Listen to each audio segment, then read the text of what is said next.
P T I نے ایک بڑے عوامی احتجاجی مہم کی تیاری کی ہے جس کا آغاز کراچی سے ہوگا۔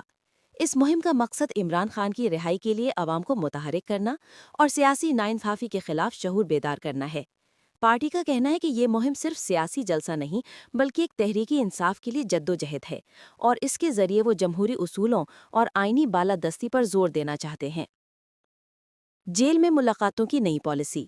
پی ٹی آئی نے اعلان کیا ہے کہ عمران خان سے ملاقات صرف ان افراد کو اجازت دی جائے گی جو پارٹی کی منظور شدہ فہرست میں ہوں گے۔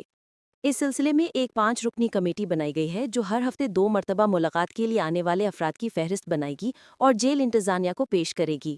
اس فیصلے کے پیچھے یہ نکتہ ہے کہ پارٹی ڈسپلن برقرار رکھے اور غیر مناسب یا غیر منظور شدہ افراد کی جیل میں ملاقاتوں کو محدود کیا جائے۔ کوئی مذاکراتی راستہ نہیں۔ عمران خان نے اعلان کیا ہے کہ وہ موجودہ حکومت یا اسٹیبلشمنٹ کے ساتھ کوئی براہ راست مذاکرات نہیں کریں گے۔ ان کا موقف ہے کہ جب بھی وہ اسٹیبلشمنٹ کے ساتھ بات چیت کرتے ہیں، پارٹی پر دباؤ بڑھ جاتا ہے اور وہ کنٹرول ایک ہی نقطے پر مرکوز رہتا ہے۔ عمران خان کے مطابق سیاسی رابطے صرف اتحاد کے رہنما محمود خان اچکزئی کے ذریعے ہوں گے، نہ کہ براہ راست اسٹیبلشمنٹ کے ساتھ۔ خیبر پختونخوا میں وزیر اعلیٰ کی تبدیلی اور تنازعہ۔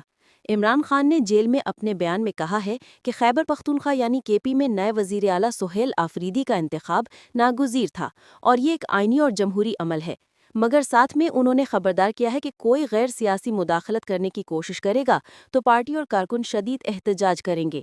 عمران خان نے آفریدی کی تقرری کو پی ٹی آئی کی تنظیمی اور نظریاتی پالیسی کا حصہ قرار دیا ہے، کیونکہ آفریدی نے طالب علمی اور تنظیمی سیاست میں حصہ لیا ہے اور پارٹی کے بیانیے کے گراس روٹ جذبے کی عکاسی کرتا ہے۔